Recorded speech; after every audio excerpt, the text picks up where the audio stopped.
பாரதிய ஜனதா கட்சியின் மூத்த தலைவர்களில் ஒருவரான திரு இல கணேசன் நம்மிடையே தொலைபேசி வாயிலாக இணைந்திருக்கிறார். அவரிடத்தில் பேசலாம். வணக்கம் திரு இல கணேசன். முதலமைச்சராக இருந்து மறைந்த ஜெயலலிதா அவர்களின் உடல் அஞ்சலிக்காக வைக்கப்பட்டிருக்கிறது. அவரை பற்றி உங்களுடைய நினைவுகளை பகிர்ந்து கொள்ளுங்க திரு இல கணேசன்.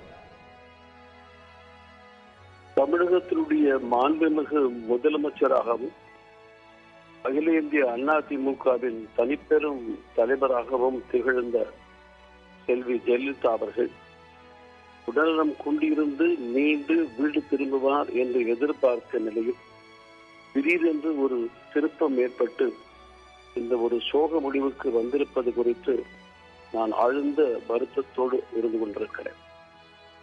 அவர்கள் கடுமையான பல சோதனைகள் எல்லாம் கடந்து வென்றவர்கள்.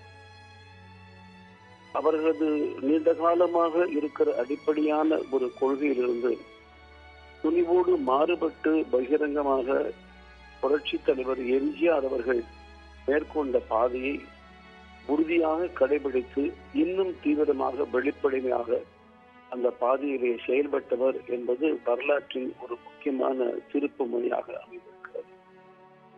அவர் பலமானது குறித்து அகில இந்திய அதிமுக தொண்டர்கள் மாத்திரமல்ல, கட்சிக்கு அப்பாற்பட்டு எத்தனையோ பேர், குறிப்பாக பெண்கள், மகளிர் அவர் மீது மிகுந்த ஆழ்ந்த ஒரு அன்பும் பற்றும் கொண்டிருக்கிறார்கள் என்பதை நான் நன்கு அறிவேன்.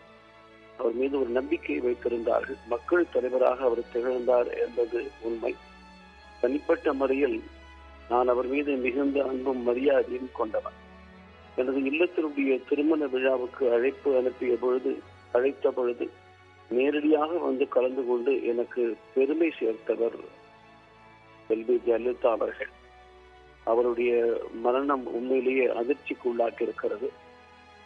அவருடைய ஆத்மா நற்கதி அடையட்டும் என்றும் நான் என் சார்பாகவும், என் கட்சியின் சார்பாகவும், என் குடும்பத்தின் சார்பாகவும் கூட என்னுடைய ஆழ்ந்த அனுதாபங்களை தெரிவித்துக் கொள்கின்றேன்.